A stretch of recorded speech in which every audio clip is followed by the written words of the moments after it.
All Night Long Wrestling Podcast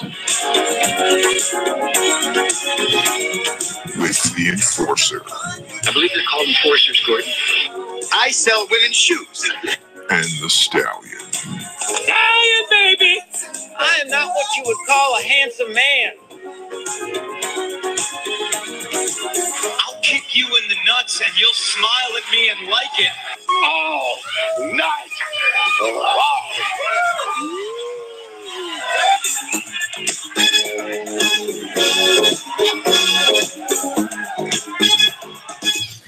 Welcome to a video edition of the All Night Long Wrestling Podcast. We are your hosts. He is the Stallion. I am the Enforcer. And if you're watching live, I know we have the man on the other end has a lot of fans, so people actually might be watching live, unlike when we're here. We are joined by your hero, Mike Magnum. Mike, welcome to the All Night Long Wrestling Podcast. We appreciate you taking the time. Oh, man. Thanks, guys. Thanks for having me. This was cool. This is so to give people a little backstory. You and I became friends through work, we should say, and we just happened to have a mutual interest of world of professional wrestling. And lo and behold, I find out you're kind of like Clark Kent and Superman, right? Was that Clark Kent? Okay, yeah, I think so. That was okay. Man, guy, but I'll take that compliment. That's cool. Well, listen, before we get started, just let everybody know.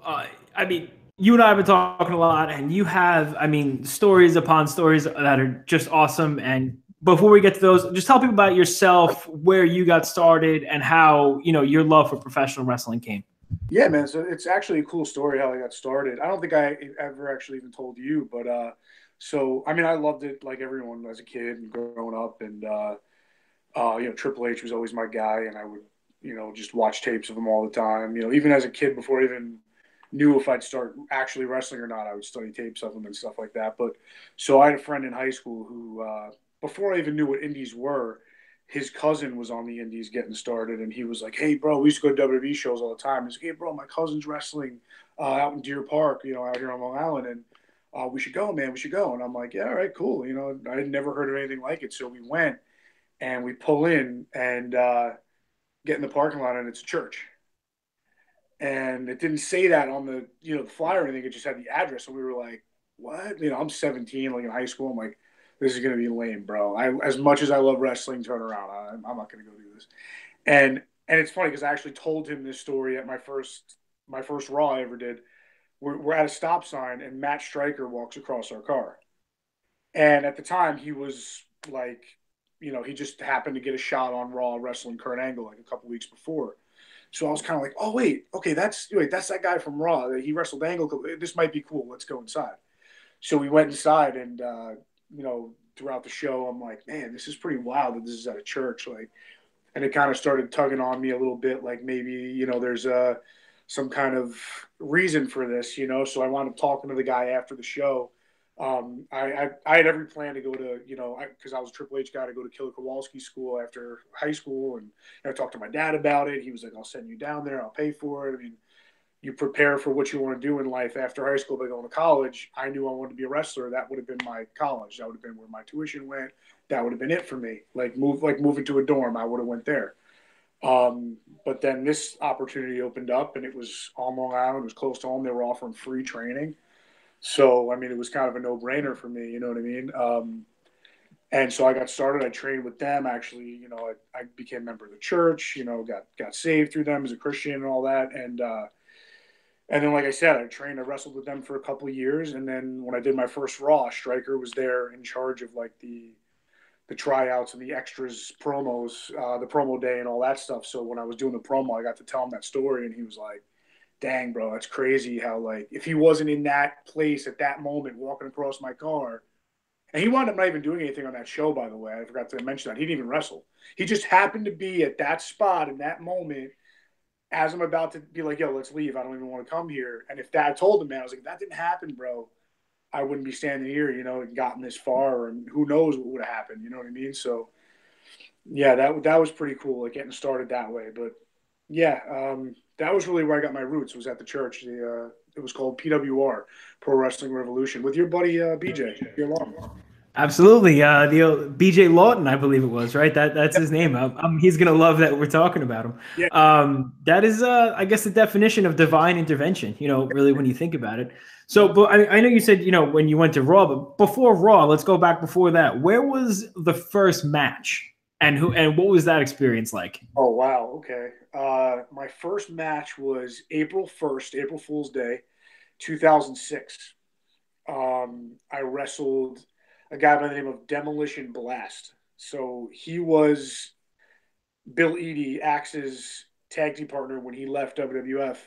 And I guess Axe and Smash, I don't know their whole situation, but Smash wasn't teaming with her anymore. So he had this guy that was, his name was Carmine. He was probably 6'8", 400 pounds, something like that. Big dude, looked the part. So he was Demolition Blast, and he toured with him for a while. And then he was the guy that I wound up speaking to all these years later to get signed up and train with them. I wrestled him. He was the trainer. So I worked with him, and we had a no disqualification match because, they had confidence in me, but here's another little backstory. It was an illegal show at the church. Uh, so basically, you have to be 18, obviously, to be a part of a wrestling show. And so they just didn't call the athletic commission and ran the show without them. And I'm hoping the statute of limitations is up on that and I can expose that now. But yeah, I think we should be fine. New York State's a pretty liberal state. I'm sure by this point you're okay. Yeah. So that was it. So we had a no DQ match. It was incredible. It was incredible. Like for me, it was probably not that great from like a fan's perspective, but I had so many family and friends there, and it was just so crazy, man. It was living a dream. I was so nervous, and I got the butterflies. But I remember like seeing a thing with Ric Flair where he was like, "Man, if you don't get," he's like, "I still get butterflies." It was like a video or something, and if you don't get butterflies, you shouldn't be doing this. So I knew it was on the right track, and one of the other guys there, Johnny Ova, who's an indie wrestler too. I don't know if he still is, but he was at the time, was one of the trainers. And he was just kind of like snapped me out of it. He was like, man, just, go out there, be the part you're playing. This is what you want to do your whole life. And honestly, they did that whole show the way they did it for me because I was 17 still. So I wasn't even old enough, but they did it that way so that I can get a match and be on the show, which was really cool. And we were like, I think semi-main, or I don't know if we were the main or we were like 2 matches before the main or something like that. And it was cool because like we fought out of the building. And then like then the main event went on. And we fought back in through the crowd while the main event was going on. So it was cool. It was like a cool thing. But it was kind of funny seeing a 6'8", 400-pounder wrestle a beanpole 17-year-old kid. It was kind of weird for him, but it was cool, man. It was a lot of fun. That's awesome. At 17, you were main eventing wrestling shows, and I was getting drunk behind a wall bounce. So that kind of puts in perspective where our lives. I was driving you home. Yeah, that's true. Joe was driving me home, so that's where our lives kind of separated. Yeah. How long? I know talking to you, you trained in a lot of different places. How long did you train on Long Island before you went somewhere else, and then where else did you go? So I trained with PWR 2006, so probably like for 4 years, I'd say, and then I wound up meeting Bubba Ray Dudley at his uncle's restaurant out here over in West Islip. I don't want to name it just in case some fans try to go there and meet or anything like that. I don't know, but yeah, I don't blame you.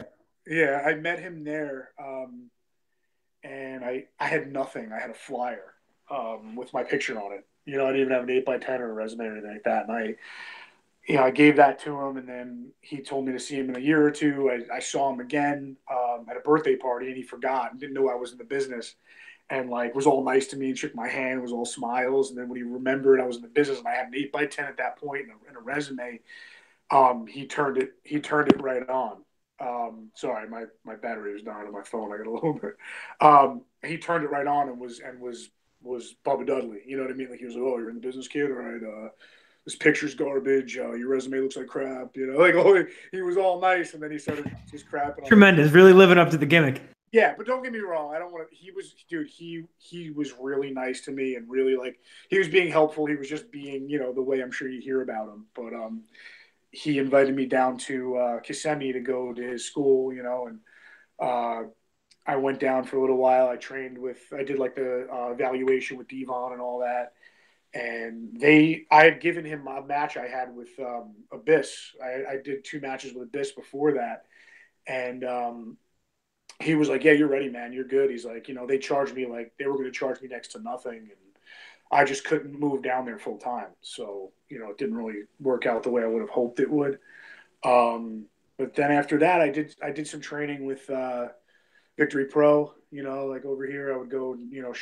Bon Jovi would let me use the ring sometimes and just hop in on classes there, and just really anywhere I could go until I just kind of felt, which was silly because you never really know everything, but I kind of felt like I knew enough to not have to worry about training all the time. Plus, I was getting booked more, so I was in the ring more consistently. So, I mean, training up here in Long Island and doing what you did down there with Dudley's for a little bit. When was your, I don't want to say necessarily your big break, but your first match with somebody when you were like, man, I can't believe I'm in the ring with so and so? Well, that's a good story because when I was 18, like freshly 18, they meaning PWR Carmine, had set up a show for this kid. His dad had a ton of money or something, and they wanted to do like a birthday party wrestling show at a YMCA in Jersey. And so they booked like I think Spike Dudley and Jimmy Snuka, and everybody was like, "Oh man, who's gonna wrestle Snuka?" And they were like, "Oh, it'll probably be one of the trainers or something." And then they announced me, and man, you want to talk about like a deer in the headlights look when they announced me? I was like, I've been training for 7 months, and like what, and it was like as much as it was in a church and it was a brotherhood and all that stuff, like people were like, really him, like it was like then the jealousy started coming into play and all that stuff. But that Jimmy Snuka was definitely the guy that I was like, man, I can't believe I'm in the ring with this dude. But I've been in the ring with Abyss twice. Kazarian was one that I was like, oh man, I was really worried about that one. Um, who else? Ray Apollo, who was one of the doinks that was at the church. I was in the ring with Gangrel during a seminar. We did like a little, like, I don't know what you would call we just kind of messed around, it wasn't really like a match. Like a sparring session, pretty much. Pretty much, yeah, for like the way the enforcer would put it, yeah, like a sparring match. Yeah, I mean, and then that WWE too, like, but we're talking before that, but yeah, those like Snuka was definitely a guy that I was like, oh my god, I can't believe this. More so with him when I was laying down, looking up and seeing him, like, yeah, obviously it was the second rope because he had gotten stomach surgery like a week before the match. Yeah, so I mean, but he was so funny too because I saw him like side story to that like 7 years later, right before he passed away, like a couple months before he passed away. And I was like, hey, I don't know if you remember, and I knew he didn't, but I was just being respectful. I was like, I don't know if you remember, man, but you and I wrestled like years back, and I was green as grass, and you took care of me. I just want to thank you. He was like, yeah, brother, I remember that. Yeah, we tore the house down. And the whole night he was walking around backstage telling his wife and everybody, like, oh, me and this guy, man, we tore it down a few years back. And, like, just repeated everything I told him, like, a few years back at YMCA in Jersey at the kid's birthday party, like to pretend like he remembered. You know what I mean? Just said exactly. Public so much at work. I'm like, oh yeah, no, I totally get it. And then say the exact same thing back. Yeah. Yeah, but it was really it was like he had such good intentions at heart in doing that. He was just trying to make me feel like he remembered. You know what I mean? Like it was cool. But there's been a lot of guys, but he was definitely the guy that I was like, dang, I can't believe I'm in the ring with this dude. How did you go from there to? I know when you and I talked, you said you were pestering the WWE with videotapes and matches and stuff like that. Before you got there, I mean, what matches were you sending them that you said, you know what, this is the one that's going to get me to Raw or SmackDown? What matches would you show them? Well, at that point, to be honest, I didn't really have any. I'm like a perfectionist as can be when it comes to that stuff. Like I used to bring my own video camera and tripod to shows because in indie shows you don't know if you're ever going to see that match, or if you do, if it's on YouTube, or if you have to pay for it or something. You never know what they're going to do with it. So I used to bring them and I'd watch them right afterwards. And I remember I got complimented by Kazarian on that because he did the same thing. But I was sending them my matches with Abyss only because of his name recognition at the time. He was teaming with Foley, and then the second time he was teaming with Hogan. So I just sent those really more so for the name recognition as to, that I'm working a program with someone who's hot in TNA right now. That was really the only reason I sent those. Not that they were bad, but the first one was really like, it was pretty technically sound for working with him. But the second one was just a Monsters Ball match, so it wasn't really anything that I could be like, yeah, I'm a good wrestler. We were just using thumbtacks and smacking each other with dead end signs and stuff. But yeah, I sent the Abyss matches. I think I sent the Kazarian match. I mean, there's definitely other ones that I've had that I wish I could have had back then to send. But I really, more so than anything else with WWE, I just kept calling them. I was more annoying with calling them. I would call. I told you this. I would call, sometimes once a week, sometimes twice a week, every other day. Like I just kept calling. It was at a point where I was kind of like, crap or get off the pot. I've been wrestling for I think 7 years at that point. 5 or 7 years, something like that. And I had taken a year break, and I was kind of like, if I'm going to do this now, even though I was young, I was just kind of like, if I'm going to do this, it's got to be now. I got to start pursuing this because like it's not going to come to me. A lot of indie guys, not indie guys, but a lot of guys that I've known, especially the guys from the church, they were all very like, well, if I just keep wrestling on in the indies, somebody's going to see me and they're going to call me. That was what a lot of guys thought, and I kind of got like that, like brainwashed me a little bit to be like, yeah, Vince will call me. Like, you know what I mean? Like how stupid that sounds, but that's where they were at. Like guys were just like, if I keep lacing up boots, they're going to think I'm a wrestler and they're going to call me. And I remembered, years ago watching like something with Stone Cold, and he was like, it's not going to fall in your lap. You got to go pursue it, and that was what always stuck in my head. And I just applied it to going to wrestling school and training. And then I was like, I got to just pursue them. Like they might be saying, don't call us. It ain't going to work, but I got to do it because how many guys are sending videos? You know what I mean? Like, what are the odds they're going to watch mine? Out of all the guys that were sending videos and all that stuff. So yeah. So then you're sending in tapes. So how did it actually happen for you? Did they have you come down to Florida? Like, what was the contact like with WWE when you first got a shot with them? So I called. So here's how it worked, and I'll try to be as brief as I can. I tend to run on sometimes, but dude, that's radio, man. You take as long as you like. Okay, I'm not attractive. I mean, people are not looking at this; they're listening to you, man. So go ahead, whatever you got. A lot of it has to do with the chair shot. So sometimes I might just run on, sometimes. But so pretty much, I was at an indie show. I think it was NYWC. It was at their building, so I'm pretty sure it was them. And there was this guy there. I'm not going to say his name because I don't want to put him over because he's kind of like a jerk. But he he had just Burning Bridges 101. Sweet. No, I'm just kidding. No, there's no bridges to burn with him. I don't even think he's in the business anymore. But he had gotten an extra spot, so I overheard him and a buddy of mine talking about it. So I kind of just eased into the conversation and slid over, and I was like, "Oh yeah, that's awesome, man." I said, "So who did you speak with again?" Because I had filled out, and I never did. I was like, I had filled out an application on the whatever that website's called, the WWE Recruit website. So I'm like, yeah, I filled out an application. I haven't heard anything. He goes, "Oh yeah, the website's down." So that was like my first, like, all right, click. I'm gonna keep that in my head. And then I was like, and I said, yeah. So you called that? So I just threw this out there. So you called that lady, right? He goes, yeah. I said, what was her name again, man? I'm drawing a blank. And he told me her name. So I kept that in my head. And I remembered hearing a long time back that everybody's email address there is their first name, period, their last name at, the rest of it, .com. So I had that in my head and I knew what it was. So I kept that.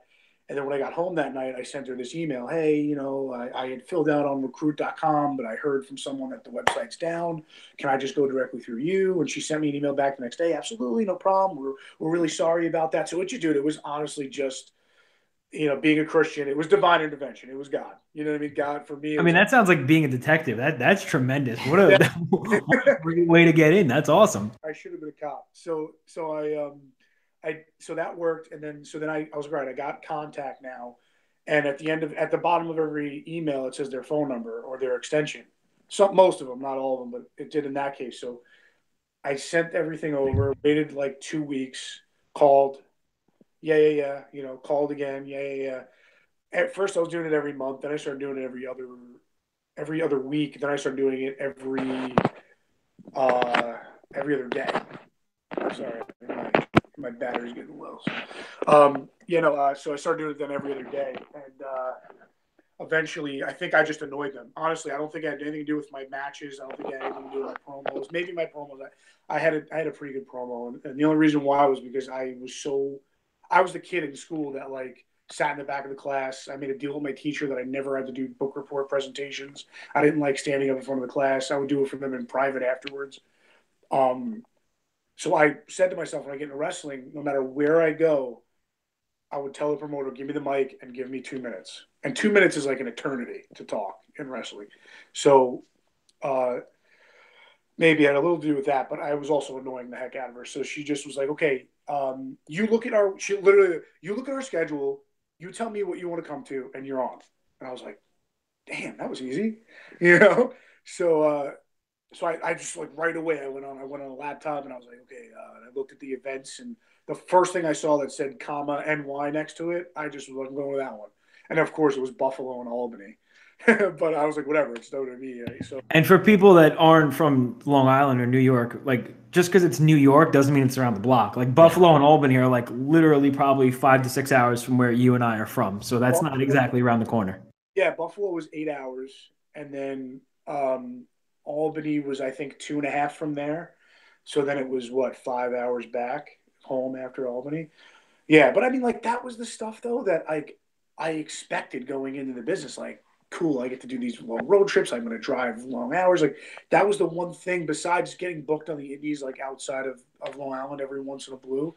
I was like, this is the one thing I haven't experienced yet, you know, that I read about and watched and I wanted to be a part of. So I didn't even really care. It was kind of cool. And so I sent those back and she was like, okay, you're on. But they were like 3 months away. So there was no contact after that. So I was kind of concerned. So then, like I think maybe 2 weeks before, I got a phone call. Hey, we want to, and they gave me the whole rundown. You got to go here, see this person, go there, do this, don't talk to that person, see this guy. And I was like, I literally like, I grabbed like a little, like a Post-it and I was like writing down everything she was saying. And like, I couldn't even fit it all. I think I still have like, I was like one of those things I saved. I'm one of those guys, like I still have the ticket for my first wrestling match, like I like to save stuff. So I wrote all the stuff down and then that night and here's a cool story like to that. So that night I was like, all right, I planned it out. I didn't this is how like experienced I was sarcastically at doing this stuff. I never booked a hotel. I was just like, I'll find one out there and I'll just go drive there and see if they have. And it was like one right up the road from the arena too. Like how stupid, right? So I drove out there with like $50. That's all I had in my account was $50. And I had this other money that was supposed to clear, and they said it was going to clear like that Monday. So it was like Sunday night. So I had left like maybe 3 a.m. Sunday night, Monday morning, And as I'm driving out, I had maybe a half a tank of gas. And I think I made it to like, I want to say like Scranton, PA. And all of a sudden I'm like, all right, I pulled into a gas station, pulled out my phone, checked my account. And the money had cleared at like 4 o'clock in the morning or 5 o'clock, whatever it was, 5 o'clock in the morning. And I was able to get gas and keep going.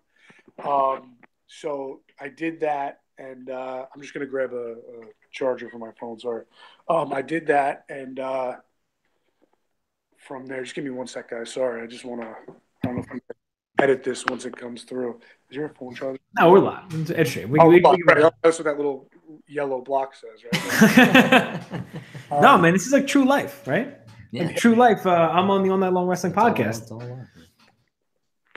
I can't imagine. Like, you got to be somebody. You got to be confident to take $50 and just drive up to. I wouldn't take $50 and go to Riverhead, let alone take $50 and go to Pennsylvania. So that's where my a little bit more of my being a Christian comes into play. So thank God that He would get me there. So what do you call it? So I did that and filled up. Eventually got there, pulled into the parking lot of this hotel that I had not booked, but just figured since I'm going to go do Raw, they'll have a room for me. I park, I get out. Yeah, they probably had you on the list, right? Yeah, exactly, yeah. So I walked in, and I'm like, hey, I don't have a reservation. I just need a room. And they were like, okay, they had one, thank God, available. So I was able to go in, and I got a room. I slept for like 2 hours, And I had heard horror stories from other people about like catering, like don't go to catering, don't eat beforehand, blah blah blah. So I ate down. I paid some ridiculous amount of money for whatever food was downstairs at the hotel. And Buffalo, I don't know if you guys have ever been to Buffalo, but like it's awful when you so the part If you're from Buffalo, he didn't mean Buffalo. I'm just totally kidding. no, no, We alienate places all the time. like it's like this. It looked like New York City with no people. You know what I mean? Like there was nothing going on. It was dead, and it was like -10 outside. So it was January. So yeah, so it was like -10. So I the only place I could park was like 2 miles away. Not 2 miles, maybe like 3/4 of a mile away, but it felt like 2 miles because I was walking against the wind. I had to park in this parking garage and walk against the wind to the First Niagara Center, and because they told me I couldn't park with talent, which is funny because as you start to go there more and more, I was like, yeah, okay, screw that, and I parked with talent. Like a few years later when I started doing work more. Yeah, you're talent at that point. You should absolutely park wherever you want. Like and it was so funny because I had like this beat up old like Hyundai Elantra, and I'm like pulling in, and people are like, "Who's this guy?" Like I just went and parked. People are like, "Come on," like because I had a suit on, so I just was like, "Yeah, I'm good. Don't worry about it." It's part of the gimmick, man. That's all. Yeah, exactly. And I don't even know how that car made it to half those things, but so I walked in, and it's crazy because at that point it was 2012, so Rock was the champion. So I walk in backstage. So I'm walking in, right? They give you no credentials. They didn't give me nothing. They didn't even send me an email saying let this guy in, like the security. So it was essentially like you said, it was like being a detective. Now I had to figure out a way to get in without anybody stopping me or getting bothered. If I walk in backstage, those fans are going to dime me out in a heartbeat. Wrestling fans. I mean, being wrestling fans, I'd be like, who are you? Who are you? So like, you know what I mean? They start chanting at me, who's this freaking guy? I don't let him in. So I walk in backstage and I see it was like Mark Henry and I think like Goldust or something were going in. And I was like, man, I could try to, these guys are huge. I could try to sneak in between them or something. So I had my roller bag, I had my wrestler roller bag. I had my suit on, and I'm like, I go to start walking in and I'm like running through all these things to say in my head to tell the security guard. And he just opens the door. He's like, right this way, sir. I was like, son of a gun. I'm like, all these years, all I had to do was put on a suit and get a roller bag, and I could have got backstage in WWE. A little bit overthinking that one, huh? Yeah, right, exactly. So, and I got in, and it was so cool, man. Like the first time you go there, there's the big poster and like on an easel, and it's like Vince's office with an arrow and talent with an arrow, and then it was so funny because it had all these different things, right? Like of places to go, catering, whatever, gorilla. And then there at the bottom it was like The Rock with an arrow just pointing. Like he had his own separate entire area. That was when he came back, right? Was that came back for the Punk promo? Yeah, it was old school Raw. So it was him. Oh, okay. Yeah, he was the champ, and it was him and Cena for the first time. They were building up to that, and like Undertaker. I think Undertaker. It was like right before. Like, was that Undertaker and Hunter? Yeah, that was 28. They wrestled at 28. Right? 28. Oh, you're right. 28. That was, yeah. Yeah, I call him WrestlePedia because there's literally not a professional wrestling question he didn't know. He told me what the dark match was of SummerSlam 92 like 2 weeks ago. That's a shoot. I'm being dead serious. So if there's any question, I go to this guy. So go ahead. Continue. Sorry. Yeah, that was that. So it was cool. So I get there. I'm trying not to do it like step by step because I'm kind of remembering this. It's weird because this is like something I lived my whole life for, and I'm trying to remember it as I go because like as you start to do these things, you forget. It's weird. You know what I mean? So I go there. I'm nervous as can be, and it was so funny because as the night went on, and or I should say, as I'm walking around, you almost get that instant feel that it's like, this is like no different than an indie show. It's just in an arena. You know what I mean? And all the guys look like wrestlers instead of being an indie show where like 3/4 of the guys don't look like wrestlers. Yeah, most of them look like me. So that's right. No, you're bigger than most of them. So I'm walking around. I find the extra talent, and it's so funny because extra talent locker room is never a locker room, ever. The only time it was a locker room was when I was a Rosebud at Madison Square Garden. They actually put us in an actual locker room. That's tremendous. Rosebuds get a locker room, and the talent doesn't. I'm watching on the network now, by the way, so I can see him. But yeah. I didn't get one anywhere else but the Garden. The Garden was the only place we got a locker room. Nice. I'll tell you the funny story about that, in a little bit. But so my first interaction is with Mark Carano. As a Christian, I don't like to talk bad about people. Uh, so As a scorned talent, on the other hand, I'm just kidding. on the flip side, if I put my Batman mask on and now I'm a scorned talent, no, he just, he just isn't, it's if you're not If somebody. everybody's wondering, sorry to cut you off, Mark Carano, he was on what show? I was I think he was on Breaking Ground. He's been on a few different shows. Breaking Right? Ground, and I'm pretty sure he's on Total Divas and Total Bellas like all the time. I don't watch those shows, but yeah, I know what you mean. You know, I heard, don't. I read a recap. I watch him all the time. But continue. So that's who Mark Carano is. I'm guarantee if you watch Breaking Ground or any of the Total Diva Bella shows, you've seen him. So Yeah, I'm pretty sure most, fans are, that are in the loop or whatever, they'll know who he is. But he, yeah, I think I got there like a little bit early. Like I definitely was early, but they say in the email like don't be any more than 5 minutes early to go talk to him because he's just too busy, And it's understandable. He's definitely like one of the busier guys there, especially at TV. So I went there and I'm like, hey, how are you? And I was like timid. I was nervous. I was quiet. And I was like, hey, how are you? Here for extra talent. And he just didn't even look up from his computer. So I like stood there for a minute. I like, I had both my hands in my pockets. I like said it again. He didn't answer. He didn't look up. And the referee Chad Patton. sure, yeah. So he's standing by the door and he's like, "What's up, man? You're extra?" I'm like, "Yeah." He's like, "He's great. Don't worry about it. Just go to the extra, dressing room. You'll find it. There's signs. Don't worry, bro. We know you're here." I'm like, "Okay, cool." First failed test. Steve Reich won. Yeah, exactly. So I go, I change or whatever, and how it was then was William Regal was always there, and he was in charge of all the extras. So he would bring us up into the empty arena, citizen seats, talk to us about the business, talk to us about WWE, talk to us about what's expected, blah blah blah. And I don't mean blah blah blah disrespectfully, because every word that came out of that guy's mouth was like the Midas touch, but with words. Everything was just gold when he would speak. And he was just so brilliant, man. And it was cool because while we were sitting there, Fandango was debuting that week. And I think I heard Fandango's theme song more times in that hour that we were sitting out there than it's played since in his wrestling career. Like they rehearsed his entrance 7,000 times.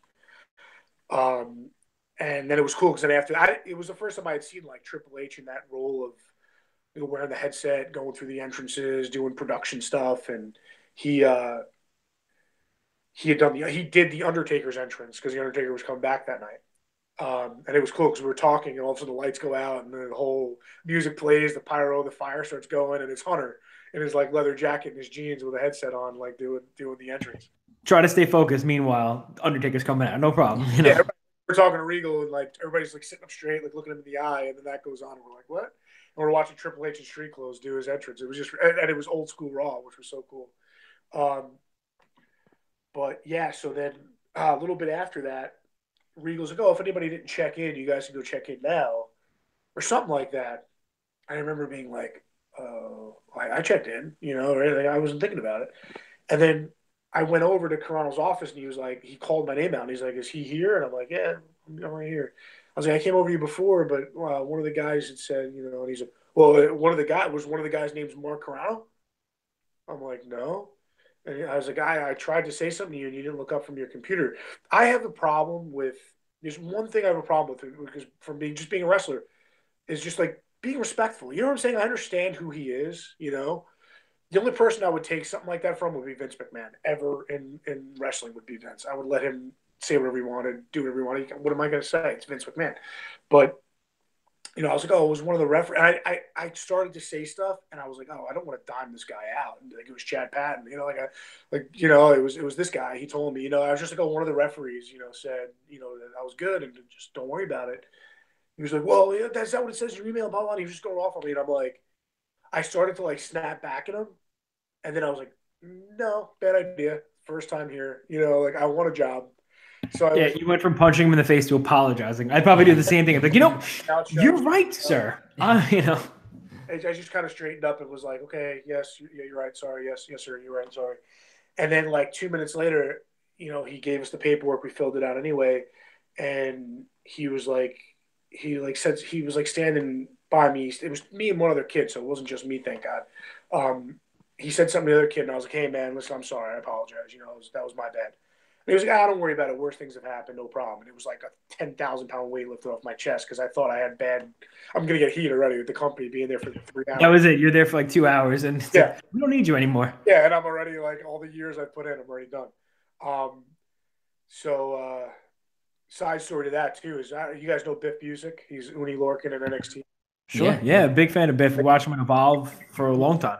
So he side story to that. A few extras, a couple of years later, I was still doing extra stuff, and I was with him, and I told him that story, and he was like, "Bro, do you know that?" He told me Mark Carano blacklisted him from wrestling. Like a couple of years before that, like he had made a mistake somewhere, and Carl's like, "You're blacklisted from wrestling. You'll never be here again." Blah blah. And now he's signed in NXT. So it was. Mark Carano kind of seems like he really is who he thinks he is. That kind of guy. Yeah, exactly. And it was just funny because I was so scared, thinking I just blew my shot. But meanwhile, I mean, the things he said and done to people, now they're there and they're signed. But man, so that was that, and I wound up being a security guard that night. I broke up a fight with Del Rio and Jack Swagger, and Regal came up and saw me in the security thing. He's like, "They got you on?" I was like, "Yes, good." I was like, "Sweet." And then while I'm standing there waiting, this is a really funny story. So I had seen Team Hell No, Kane and Daniel Bryan walking past me. I was sitting on one of those WWE crates in the back by Gorilla, just watching guys. And I know $1 Million Man, Teddy DiBiase. He did a lot of stuff at our church. So I was sitting there over by him, and then they asked him to move out of the way because they were going to film them walking by. And I was like, well, they didn't ask me to move out of the way. So I stayed there.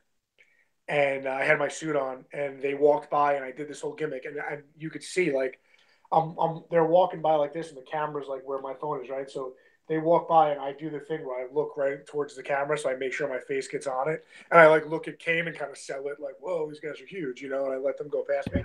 Going into business for yourself on night one, nice. That's what I would do. And I was like, "Listen," I told people I was doing this, so man, if I can get an opportunity to get my face on Raw, I got to take it. So I do that, but I didn't know it was a pre-tape. I thought it was live. Right, so I'm standing in my security shirt waiting for this fight to happen, and there's a little monitor showing what's going on live, and it's that pre-tape of them walking and me in my suit. They go to commercial break, and I'm like, this segment's next. So if anybody saw that, they just saw me in my suit, and then within 2 minutes, I'm in a security guard outfit breaking up a fight. So this is how my first WWE experience. I mean, you'd really have to know who you are, like to see that. But that's tough. You're hoping Vince isn't watching that with a magnifying glass. Yeah. I mean, if you really, because there's guys that are watching it like that, and I was the only one. It wasn't like there was people having conversation and stuff. I was the only one standing there when Team Hell No walked by. So it wasn't like I was getting lost in a sea of other extras. It was just me. So it was just funny. And then I broke up the fight with them right afterwards, but that was just funny. And then Bray Wyatt, who was funny because he was just coming off Husky Harris, and he wasn't Bray Wyatt yet. And he just all of a sudden is standing next to me, like almost like a phantom. There's a few guys there that are like that. Adam Rose, another one. Like you could think you're standing completely by yourself, and then all of a sudden he just appears next to you with his arm on your shoulder, like, "Hey, man." And so he was standing there. He's like, "Hey, bro." And I was like, "Hey, what's up?" I didn't recognize him because I wasn't really watching too much of the product, and he was off TV for a little bit. And he was growing the beard and doing all that stuff. So he looked a little different. And he's like, "You're an extra?" I'm like, "Yeah." He's like, "So you trying out?" I'm like, "Yeah." He's like, "Bro, I got signed in this building, man. So good luck. Like anything's possible." I was like, "Oh, cool. Thanks, bro. I appreciate that. Congratulations." This guy Bray Wyatt, never would have assumed he was such a forthcoming individual.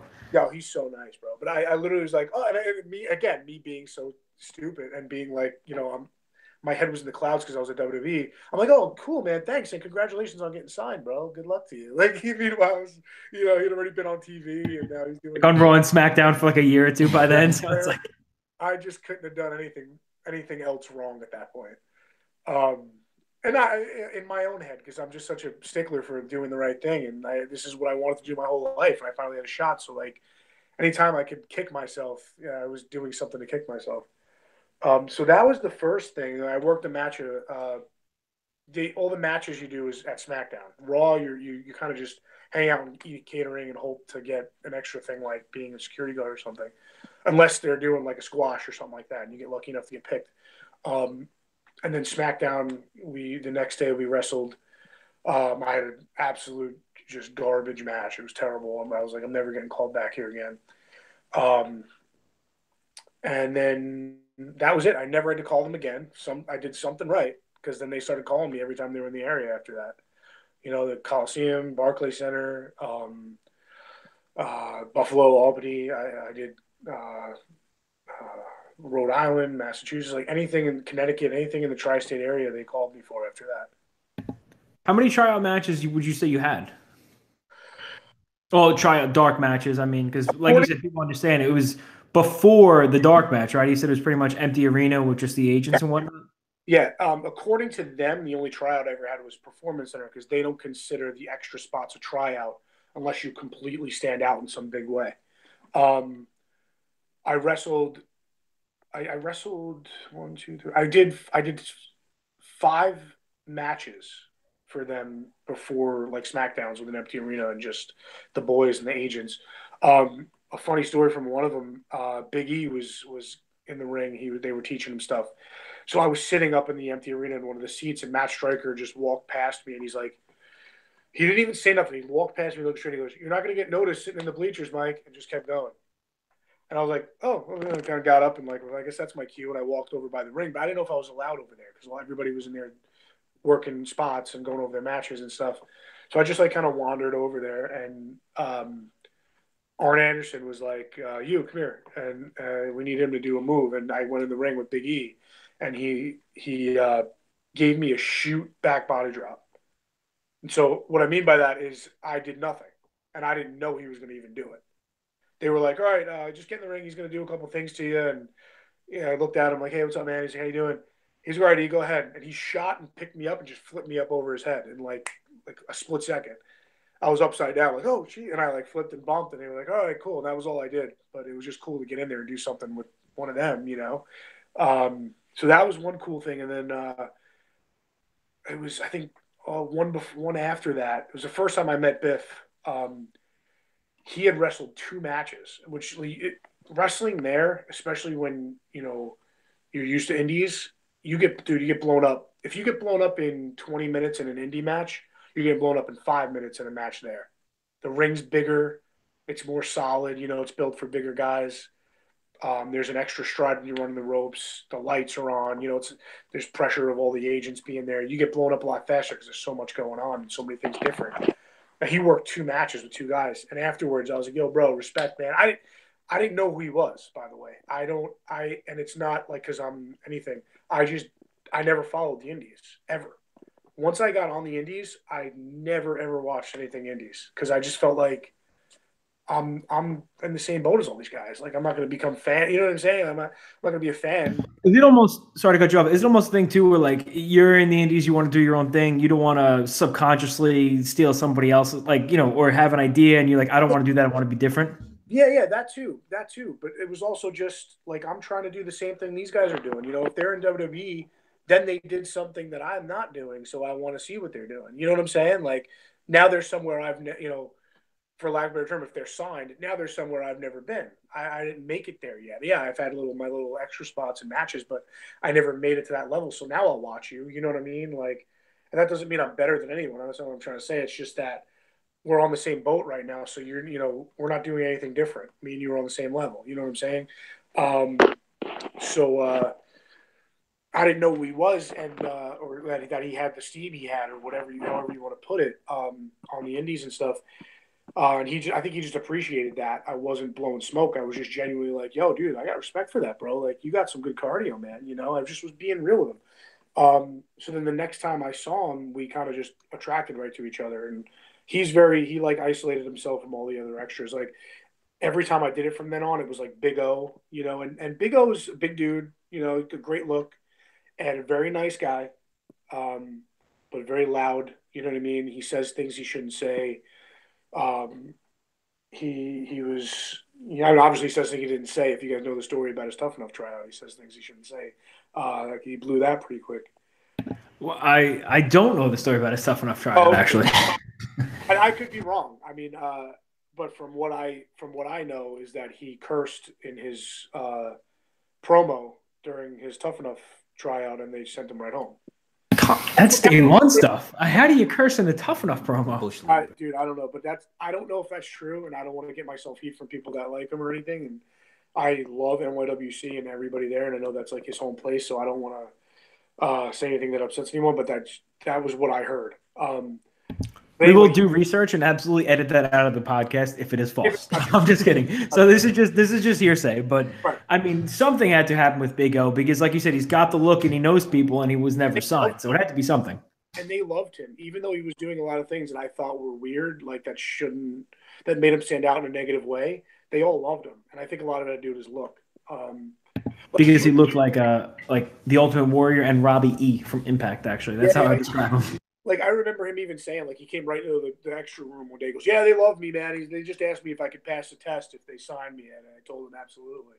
You know, like, and I was like, "Oh, great. Like, good for you." You know, like, it's just like, yeah, that's not the kind of, you don't want to piss off the other guys there either. You know, that's kind of, that's how you get heat, I believe, right? That's my understanding. Yeah, that's what I understand too.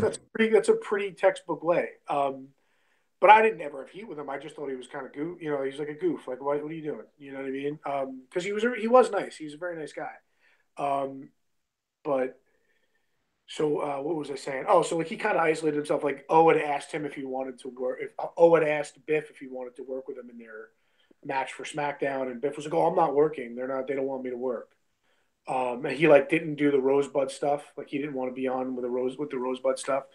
And a reason why was one of the Rosebud things I did. Adam Rose had a match with Ryback, and you guys might remember this when Ryback did the what was his move called? Shell shock. Shell shock. He did the shell shock to the two guys dressed as a banana and like a hot dog. You remember that, Raw? Yeah, actually, yep. Yeah, I remember the Rosebuds for that. And that was the match. Okay. So I was supposed to be one of those guys. And Arn saw me and was like, "Nah, he's too tall." I was the tallest guy there, and I'm 6'1", and everybody else was shorter than me. I'm not that tall for wrestling. I believe Ellsworth was a Rosebud, right? So that gives you like that tells you who the Rosebuds were, and then Braun Strowman was a Rosebud one too. So, he's like, "No, he's too tall." And then Ryback was like, "How much do you weigh?" And I was like, I think at the time 230. And he was like, "Oh, the weight's fine, but yeah, you're a little tall. It might look funny." And I was like, "Oh, I can go up." I like started shrinking myself. I'm like, I could walk on my knees. Like I just wanted to be on Raw. I wanted to be on TV, right? Like, and I was anyway as a Rosebud, but I wanted to get in the ring and do something. I just thought it was so cool.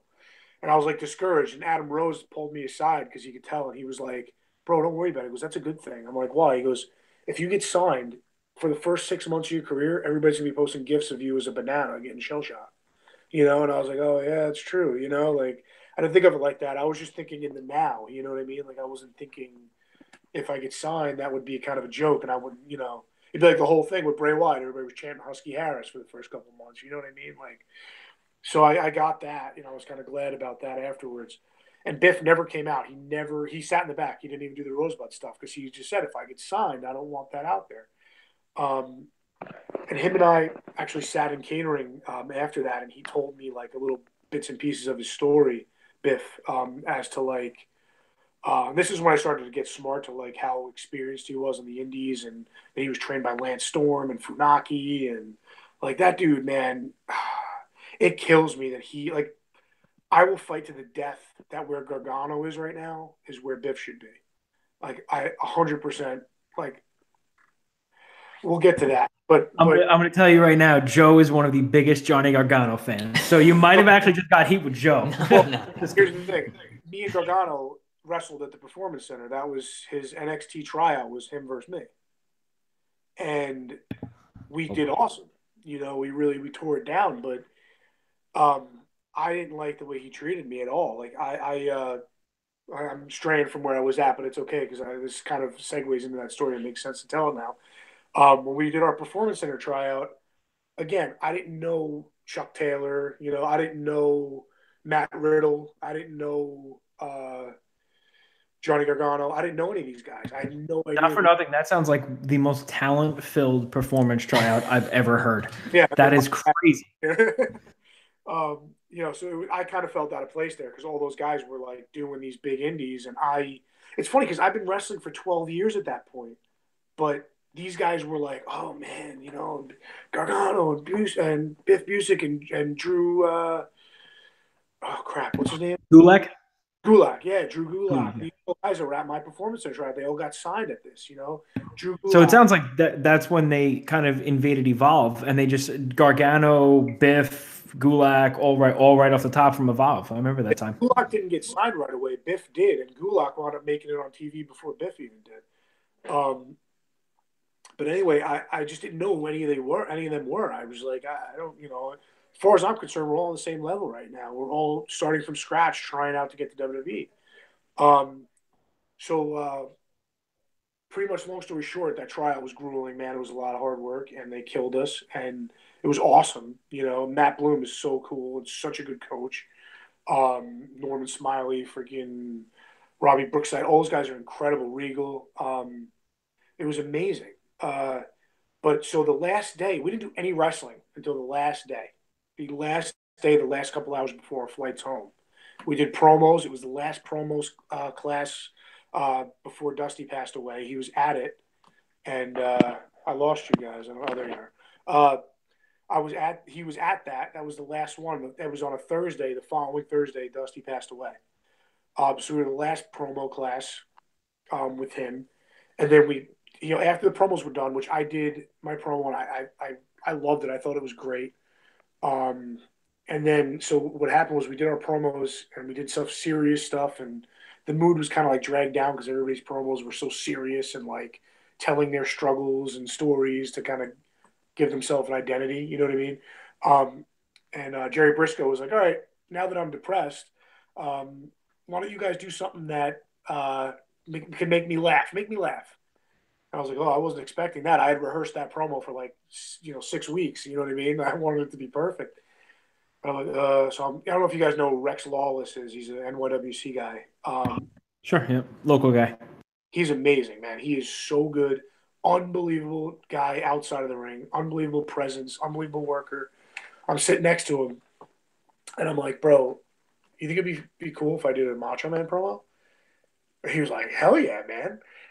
And I'm not the best Macho Man impersonator, but I was like, this will make them laugh. You know what I mean? I did the whole cream of the crop promo. I got up there, and I was like, I kind of like went up there like timid. And I'm like, I'm not really the funniest guy in the world, or anything. I don't have anything to make you guys laugh. But I mean, one of the best moments of my whole life was when I realized that the cream, yeah, brother, it rises to the top, yeah.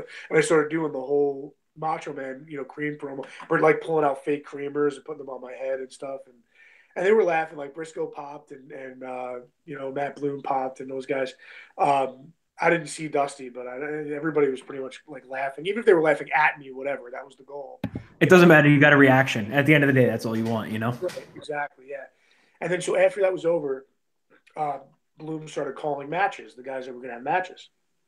I think there was I want to say, I could be wrong, there was 50 people. And it was maybe 7, 8 matches, if that.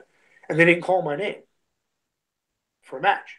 I had been wrestling for 12 years, and they knew that. Regal knew me. Regal was at my extra stuff where I worked matches and stuff. And the reason why I got called there, honestly, I think, was because of the match I worked with Biff.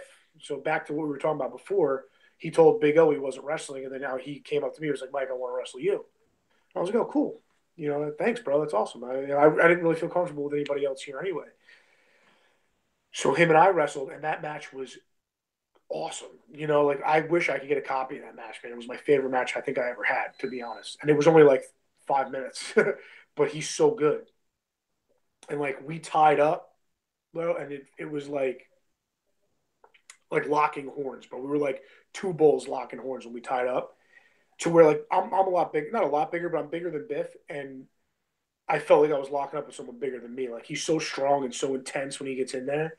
And when we tied up and struggled and jocked for position until it wasn't even a backup into the corner. We just boof, pushed each other off, And I it felt so real that I started to get puffed up and my eyes started swelling. I was ready for a fight. Like you're ready to fight him, lock up. Yeah. And that was the best feeling in the world because I'm like Kurt Angle in that way where I would much rather somebody punch me in the face than completely miss me. And I love getting hit for real in certain ways because I feel like it just, if you can't suspend disbelief in any other way, hit the guy for real. You know what I mean? And the guy's like, okay, that was real. Now I'm interested. You know what I'm saying? So unlike Carmella on SmackDown is what I would say, in the opposite of the way some people wrestle today. Yeah, a lot of people, yeah, for sure. But so and when we did that, like Hunter was like back up against the barricade. Malenko was like leaning on the barricade talking to I think Armstrong, and nobody, not that nobody was paying attention, but the guys were like, their body language was like, okay, another match. You know what I mean? And after that tie up, Hunter walked over the ring, stopped talking to whoever he was talking to, and leaned on the ring. Malenko stood up because Malenko loves good tie ups, from what I've heard. And everybody just sort of kind of watched, after that. And then they tested us a little bit, and I didn't know at the time. Again, no pressure whatsoever. Like with everybody you just listed, that's like 7 Hall of Famers. Like, how do you lock up after that? Yeah, and like Hunter, I mean, I've had his poster on my wall since I'm like, 8 years old. You know what I'm saying? Like, that was my guy, bro. Like, I had tapes of him onion skin thin because I've watched him so many times. You know what I mean? Like, that's my guy, bro. And he's like leaning in to watch me. You know what I mean? Like, I couldn't get any higher than that. So we start doing stuff, and then the refs like, and at that point, like Big O wrestled for like 7 minutes, and it was, they were like chuckling, you know what I mean, at his stuff, and it was I can't imagine Big O in a 7-minute match. I'm sorry. I think it's like a 30-minute ride back classic. It just didn't happen. Yeah, right? Yeah, no. So the refs like, take it home at like 3 minutes. I hear him say, take it home, and I'm like, what? And Biff immediately was like, don't listen to him, just keep going. And I'm like, what? Like in my head was like pure panic, but I was trying not to show it in my body because I think that was the test. They were like, let's cut them short and see if they freak out. They had a good tie-up, but maybe that was a fluke. Maybe they're going to, show stress. Because if you're on live TV or in front of a live crowd, you can't show that something's going wrong. They got to just think everything's flowing still. So he just kind of tried to keep me calm and kept going through the spots. And the ref started getting higher. Take it home. I said, take it home. Guys, what the hell? Take it home, blah, blah, blah, So eventually the finish was supposed to be me just, and the way he put it, he was like, just take my effing head off with a clothesline and pin me. That was supposed to be the finish. He was going to put me over. But then he did like, I think it's called a blockbuster, the neck breaker front flip deal. Off the second rope? Yeah. Yeah. Yeah, so he did that, and I just laid down. I didn't kick out. And you could hear him, like, exhale when I didn't kick out. He was like, ah. And, the ref was like, damn it, finally, and he was mad, and he's like, he chewed us out for not listening to him. But I believe that was the reason why I got called down there. I think Biff was getting called either way, but I think that match was the reason that I got called down because I hung with him so well, and we didn't show panic. Like, I don't know how I didn't because I was freaking out that we weren't listening to the ref, and he was making it known that he wasn't happy about it. But yeah, anyway, so back to the Performance Center. So they didn't call me for a match, right? So I'm like, what do I do? In my head, I was kind of like, sweet, that's a lot of pressure off my shoulders. You know what I'm saying? But I would have, dude, if I didn't wrestle, I would have been like, dude, I just wasted a tryout. You know what I mean? Because like, yeah, I could do the rolls, I could do the cardio drills, I could do that all day. I could work out, in the gym with the trainer, like all that stuff we were doing. But like, this whole thing is to get a job being a wrestler or a sports entertainer, but still, I mean, that's done in the ring. Oh, be careful with the W word. I'm not sure if you could say that on TV. Let's just say sports entertainer. That's why I'm surprised they let him call him Johnny Wrestling and not Johnny Sports Entertaining. But I smell a T-shirt. Not for nothing. I smell a T-shirt. Yeah, but so no. So anyway, I was like, all right, what do I do? What do I do? And I asked Drew Gulak, and he was like, they didn't call you? I'm like, no. He's like, go say something, bro. Say something, bro. Every 5 minutes he'd come up to me like, bro, say something. Say something, bro. You got to tell him. And I'm glad he did that because he was being funny, but like he was also like, bro, you're gonna regret this for the rest of your life. Like this is you're here. He was right. He was saying everything that I was saying to myself, but too afraid to act on. And then Biff was like, Mike, go tell him. So I went up to Regal and I was like, sir, I was trying to think of how to say it without sounding like I was like, you guys can give me a match, brother, and I've been working for 12 years. Like what are you doing? So I just kind of was like, Mr. Regal, I'm sorry, I don't mean any disrespect. I didn't get called for a match, and I'd really like one if that's possible. And he was like, he looked at me like with such confusion, like, what? They didn't call you? All right, yeah, no, that must have been a mistake. I mean, that's all Matt's doing, Matt Bloom. That's all Matt's doing. But let me go talk to him. hold on. So he goes, talks to him, and I'm like, all right, cool. That was cool. I was hoping that was like the reaction I would have hoped for. Like, what? Really? They didn't? Uh, and then Matt Bloom comes out like 5 minutes later. He didn't look happy. Like, I don't know if it was because of that or not, but he just walked out not looking that happy. And he like kind of didn't even look at me, and he was like, "You're working Gargano," and like walked away. I was like, all right, cool. Who's Gargano? Who's this Johnny Wrestling guy? Yeah, and it's not. I'm not saying it as a knock to him because it could have been freaking like anyone. I just didn't know anybody on the Indies. I was a guy that was like WWE, WWE, WWE, WWE. I don't care. WWE. That's the only place I want to be. So why am I going to watch anything else? Why am I? And this isn't a knock against anything, but why am I going to watch New Japan? Why am I going to watch Impact Wrestling? Why am I going to watch? I don't want to be there. I want to be in WWE. That's it. That's all I want. That's my goal. So and Rex walks right up to me. He goes, "Oh, you get to work Gargano." And I'm like, I get to? Like, what the hell does that mean? I'm not wrestling Triple H. I get to wrestle Triple H. I'm wrestling Gargano, whatever. Cool. Can you tell me who he is? Which one is he? And so I go over and I say, hey, man, me and you are going to work. And he was like, yeah. Like, he was just like, yeah, okay. And I was like, he literally just treated me like a greenhorn. Like, he treated me like I was 2 years in the business and shouldn't have even been getting a match. And I could tell, because I've been around a long time, so I could tell that, he was. I've been in locker room with guys that were wrestling green dudes, and he was treating me the same way, you know. So I went up to Biff, and I was like, because they all came together, and I was like, yo, dude, can you just like let him know that you worked with me, and I know what I'm doing, and make him feel a little more comfortable, because I feel like he feels a little uncomfortable because he doesn't know me. He was like, yeah, bro, yeah. And he always called me Big Mike. So he was like, yo, Johnny, you're wrestling Big Mike, man. Don't worry about it. Big Mike's good. He knows what he's doing. Like, he was like kind of messing with him, but like he was messing with him because you could tell he was nervous, because he didn't know me. And I guess maybe he gets, I don't know him that well. Maybe he gets nervous when he wrestles people. He doesn't.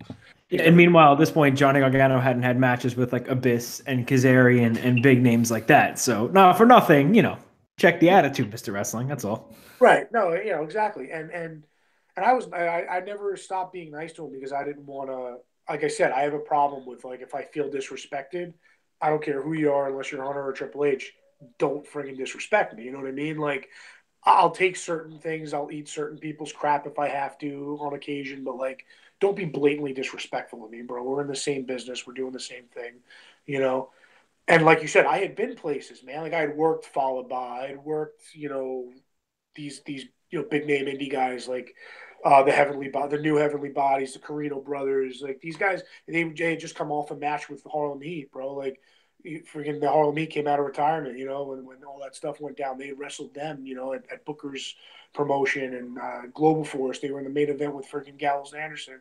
Like I had worked big name indie guys, bro. It wasn't like I was some slouch greenhorn, So he's going over, we're going over a match, and like I said before, Biff put me over with a clothesline on, and SmackDown in front of Hunter. You know what I'm saying? Or he would have if it would have went that way.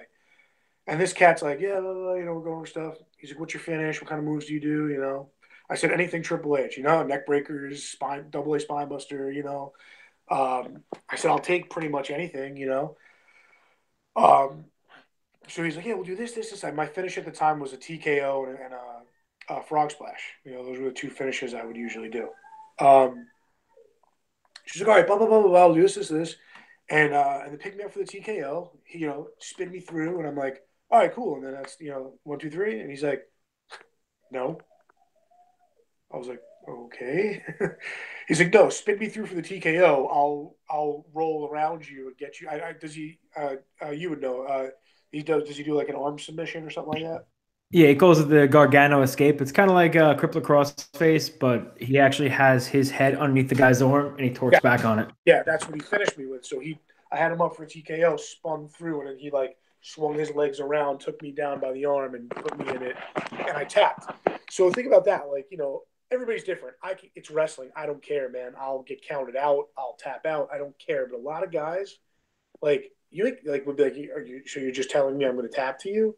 You know what I mean? Like a lot of guys are like that. They're not going to tap to you unless you're established or they know you or it makes sense to a story. Because tapping out is a big deal to some guys and their gimmick and their character. And he just was like, yeah, we're going to do this. You're going to spin through. I'm going to reverse your finisher, and you're going to tap out.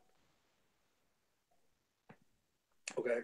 You know, And you don't get to say, like, why was he the one to dictate the finish in that situation? well, at that point, you know, Matt Bloom had already pretty much like the way he said you're wrestling Gargano expected me to know who this guy was, right? So in my head, if the head trainer of the performance center is expecting me to just know who Gargano is, they must like him.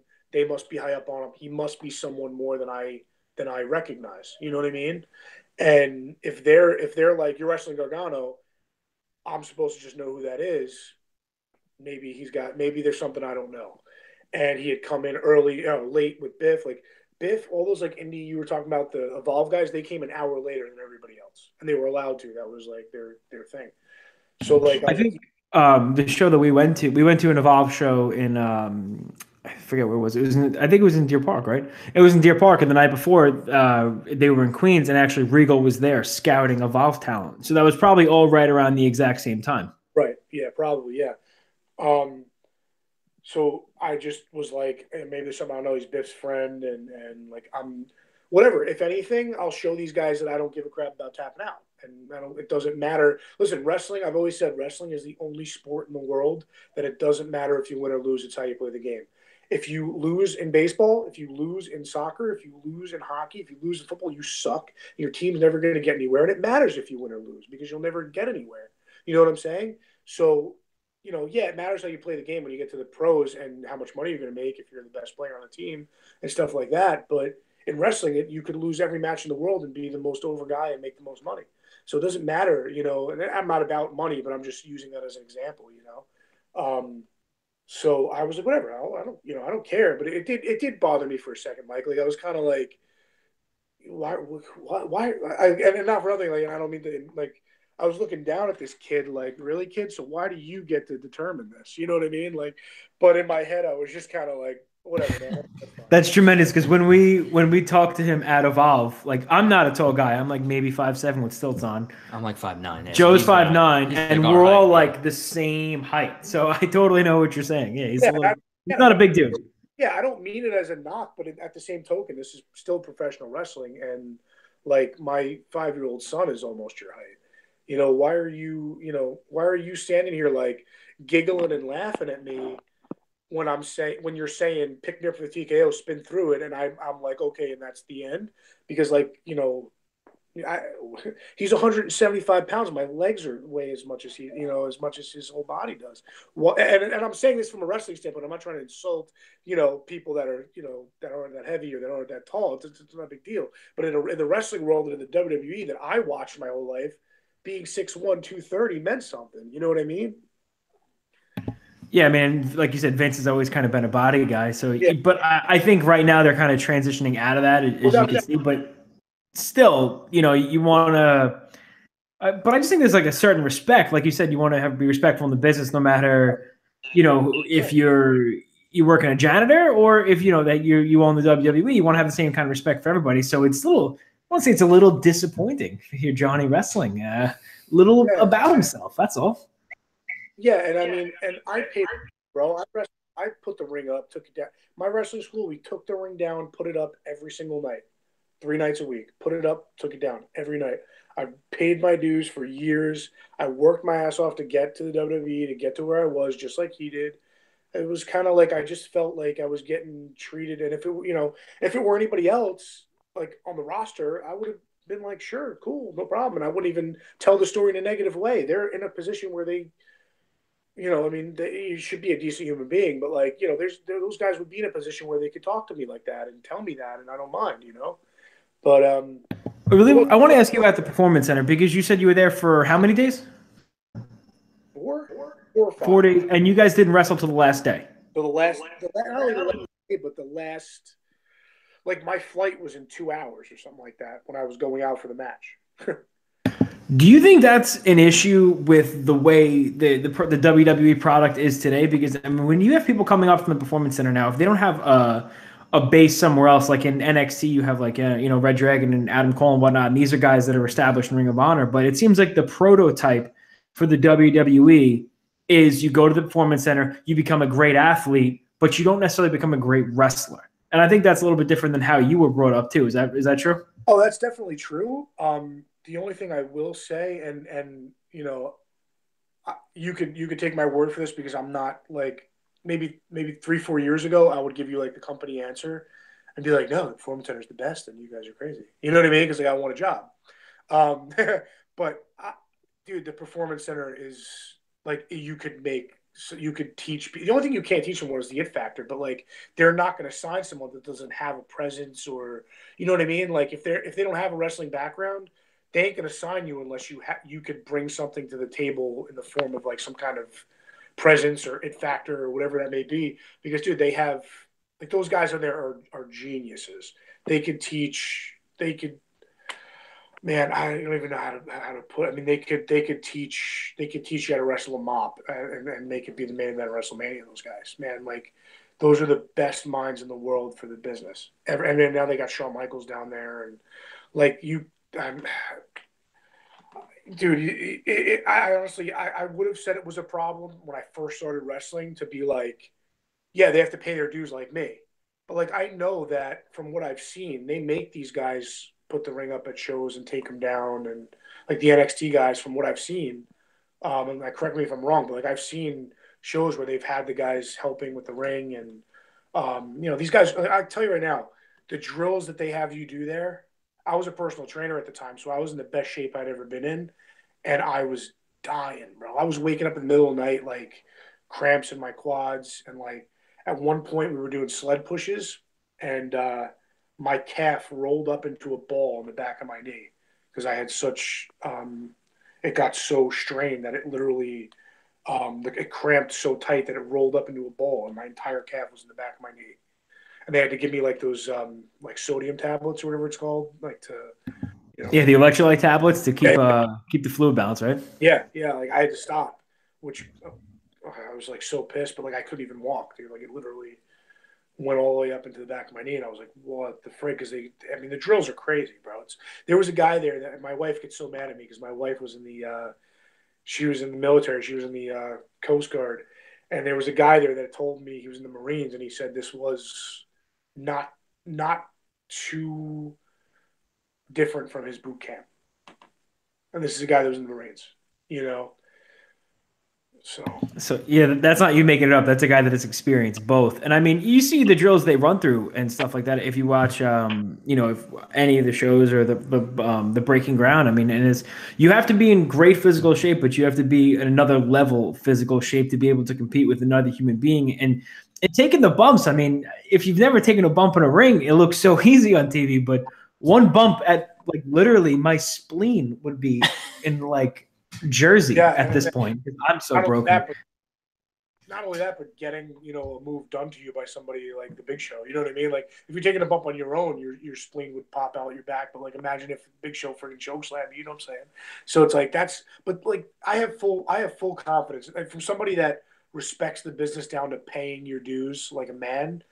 I have full confidence in the Performance Center and what they're doing there. That even somebody with no wrestling background, they would get them to a point where they respected the business and paid their dues the right way. Yeah. As long as it's not the Big O, correct? Correct.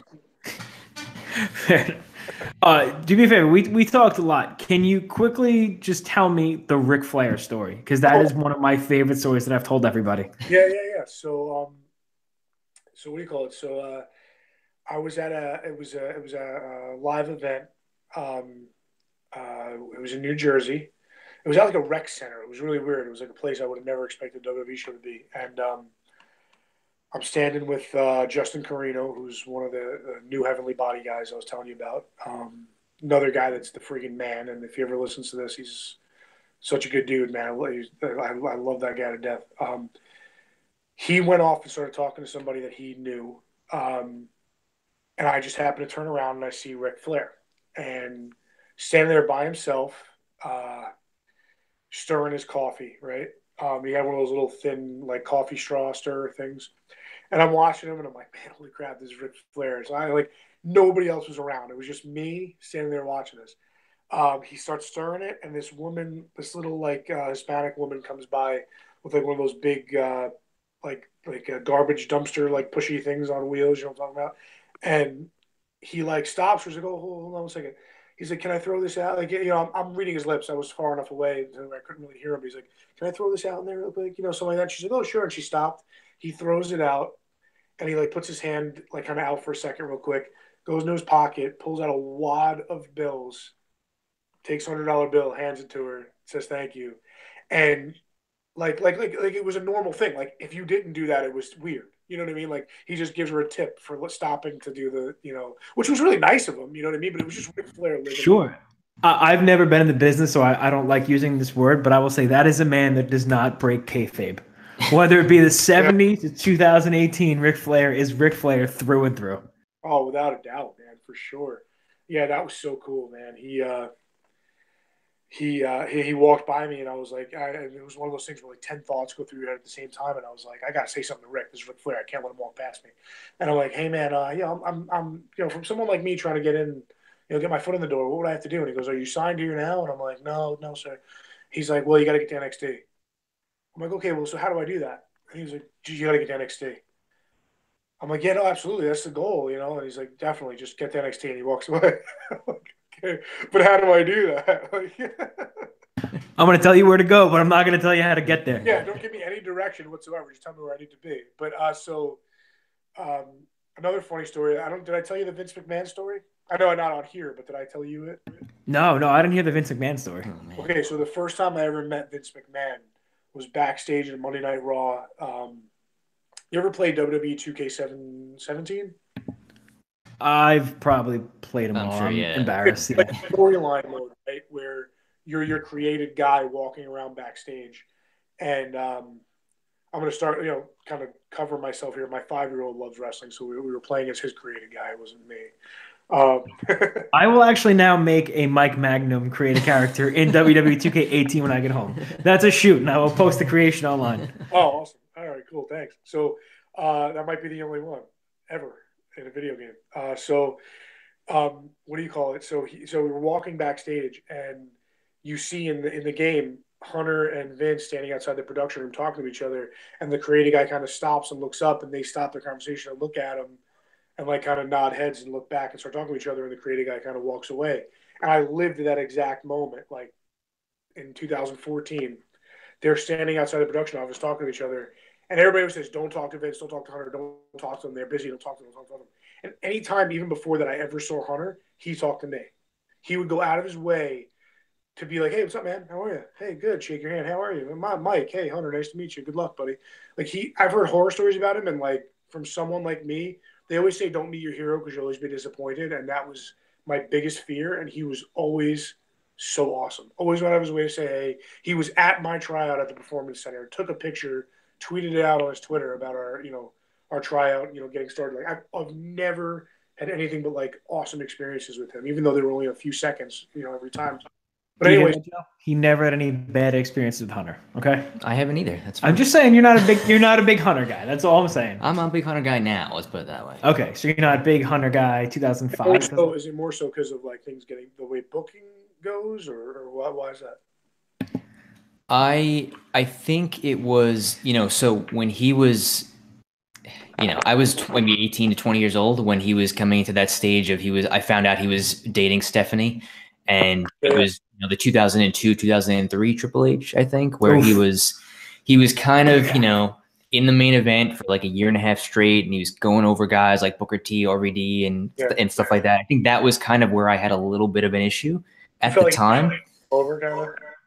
Yeah, it was that kind of thing. But from 2004 forward, I liked him a lot because of the evolution thing.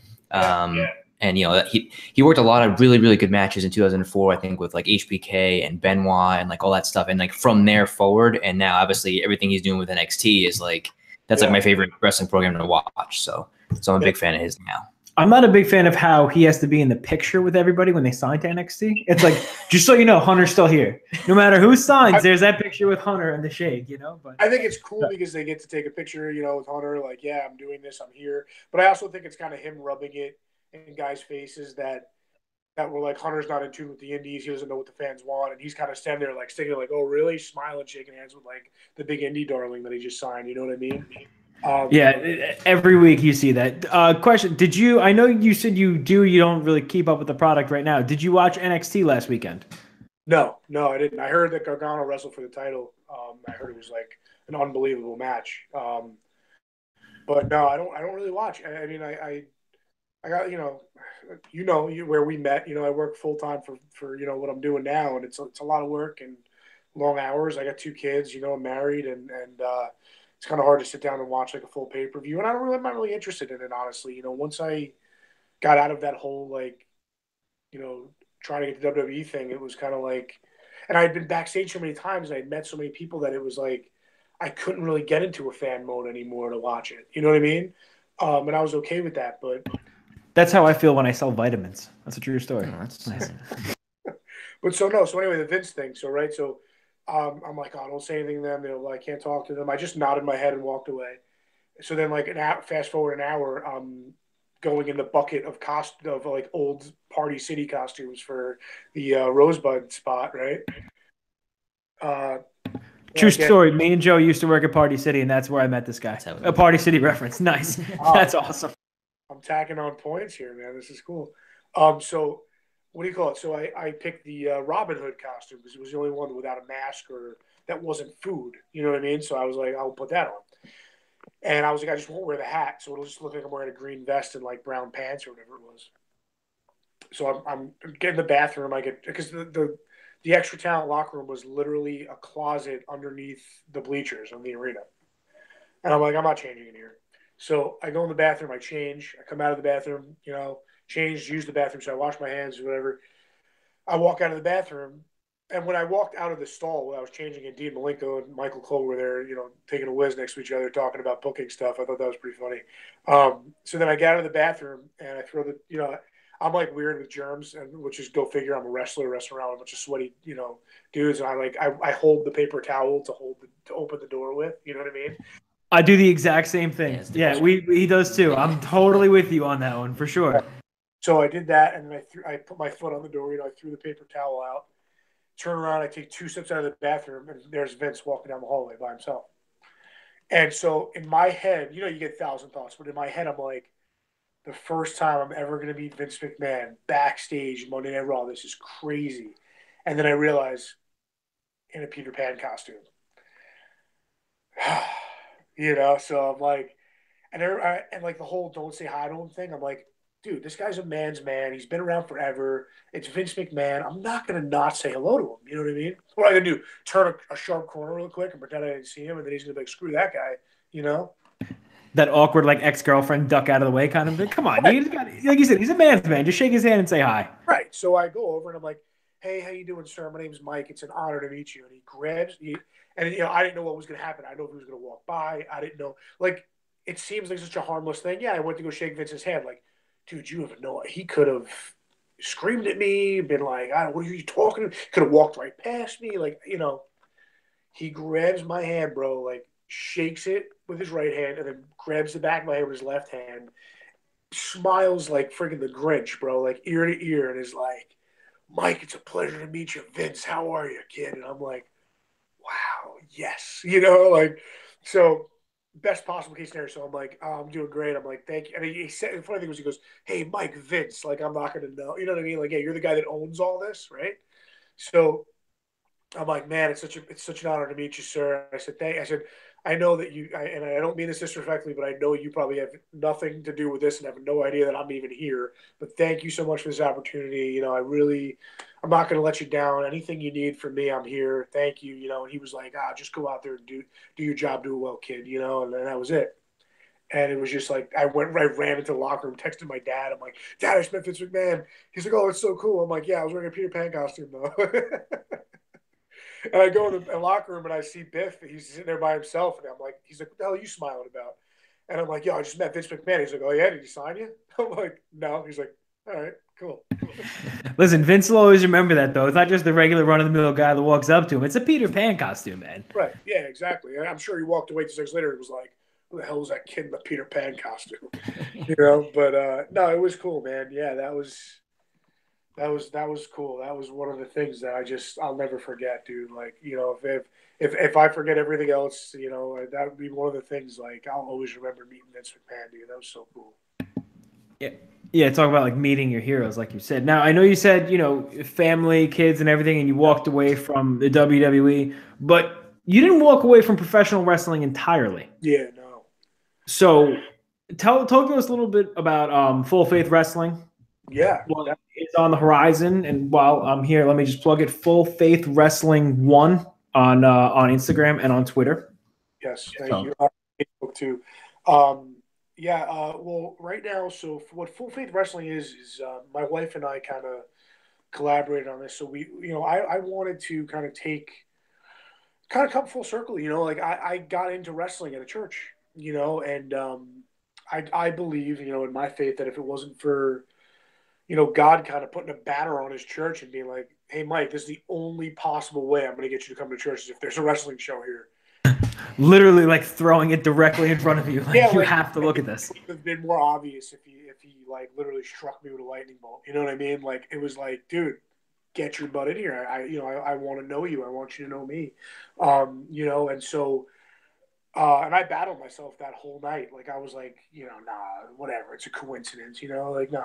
But it just didn't feel like that to me. And I've never been one to believe in coincidences, even before, all that. But so what Full Faith Wrestling is I just wanted to kind of create something where we can go into places and do, charitable events for churches, charitable events for charities, for people, for kids, a positive atmosphere for wrestling fans, a positive atmosphere to go.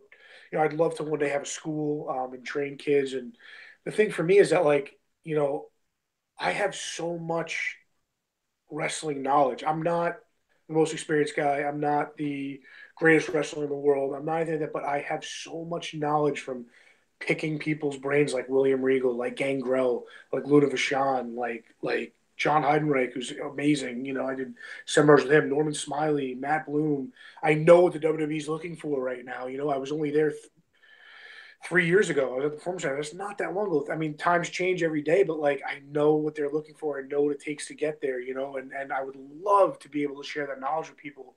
And I want to be able to do it in a safe, comfortable, environment where, listen, I'm not looking to convert people. You know what I mean? I would love that. That's as a Christian, that's part of the goal. You want people to know, to know the Lord and to know what He can do for you. But I mean, is that absolutely necessary? No. I just want to have a positive, safe atmosphere for kids and young adults and people taking wrestling seriously and people that just like, hey, I want to cross off my bucket list and learn how to be a wrestler and take some bumps and be able to do that.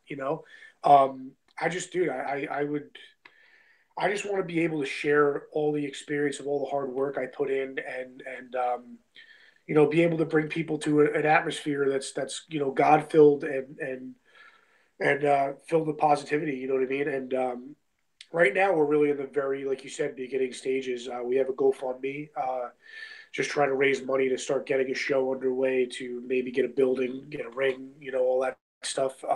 If anybody feels led at all to donate to that, if you don't mind, it's GoFundMe.com/FF Wrestling. $5, $1, I mean, anything anybody can give, it would go such a long way, and it would mean so much to me personally for all the hard work I put in to be able to have some support and being able to give back to wrestling, and to churches too. I mean, it's if it wasn't for God, I wouldn't be here. I would have probably never, got as far as I did in wrestling. That's for sure. And I just would love to be able to if I could touch one person, man, in a positive way. That was really how I got into it. If I could tell you one more story, and it's not really a wrestling story. When I was a kid, I mean, Triple H was always my guy, but it's kind of funny. I was watching Maury. Okay, yeah, I think I was. Listen, we've all been homesick from work and watched Maury on Channel 11 at 8 a.m., so it's not just you. No, here's the thing. I was homesick from school. I think I was like 15. And Goldberg. So here's the deal. There was a kid on there, and one of the things I loved about wrestling was that, like their charity stuff, their Make-A-Wish stuff, and there was a kid on there that had some kind of issue, and it was like all he wanted to do was meet Goldberg. That was his guy. Goldberg was in WWE at the time. And they were like, I want to meet Goldberg. I love wrestling, blah, blah, blah. And I was like, oh, wow, cool. You know, like another thing where I don't believe in coincidences. I feel like God made me stay home from school that day, made me put that show on so that I could see this and get like excited about it and be like, wow, as a wrestler, not only can I go live my selfish dreams, for lack of a better term, but I can live the dream of being able to give back to people, because the kid's sitting on stage, all of a sudden Goldberg music plays and he comes out on the stage and the kid starts crying and laughing. And this is a kid that's like been wheelchair bound since he was born. Never, I mean, things we take for granted every second. You know what I mean? Like this kid was wheelchair bound, needed like apparatuses to help him, you know, breathe and you know, couldn't move his limbs from the neck down, things like that. And this kid's crying and like going nuts inside. You can see he's so happy. And I'm like, man, this kid just forgot about every single thing that he can't do because Goldberg's standing there. You know what I'm saying? And I'm like, dang, man, if I could do that for somebody, you know what I mean? And not in a selfish way, like, wow, if I could do that, what a great guy I am. You know what I mean? But like, wow. Patting yourself on the back. No, it's about giving, like you said, giving back, but also like, you know, in the moments of people, not only people that are less fortunate, but even if, you know, somebody like that, or even if you have a bad day or dealing with something else, you want a positive, I don't want to say a retreat, but a positive distraction or positive influence or something to, you know, maybe, you know, like that lightning bolt of professional wrestling that called you in the church, maybe that kind of moment will happen for somebody else. It doesn't have to be wrestling or anything like that, but just something to change somebody's life for the better. And I think that's awesome. And I think in this day and age with social media and, you know, the powers you have and the connections you have, I definitely think this will be a very fruitful adventure. And I hope, you know, we will have the GoFundMe up. It's GoFundMe.com/FF Wrestling, correct? Yeah, FF Wrestling. FF Wrestling, yeah, we'll definitely put that up on our Facebook, and we'll put it up everywhere we go. And listen, I hope this isn't the last time we get a chance to talk to you on the All Night Long Wrestling podcast. Yeah, no, me too, man. This was a lot of fun. Anytime, man. Yeah, really, anytime. Listen, and if you need two commentators, a play-by-play and a color commentator for Full Faith Wrestling, look no further. I'll wear a hat. I'll cover up. Whatever you need from me. Yeah, we are available. Yeah, we do. We do. Just send me a tape. And just don't call me. I will literally Google Hangouts you every other day. That's going to be my goal. Listen, Mike, we can't thank you enough for stopping by the show. We want to let everybody know it's Full Faith Wrestling 1 on Twitter, on Instagram, Facebook, Full Faith Wrestling, and GoFundMe.com/FF Wrestling. Awesome, guys. Thank you so much for having me. This was a lot of fun. It was a blast, man. We look forward to hearing from you soon. Everybody, that is your hero, Mike Magnum, on the All Night Long Wrestling podcast.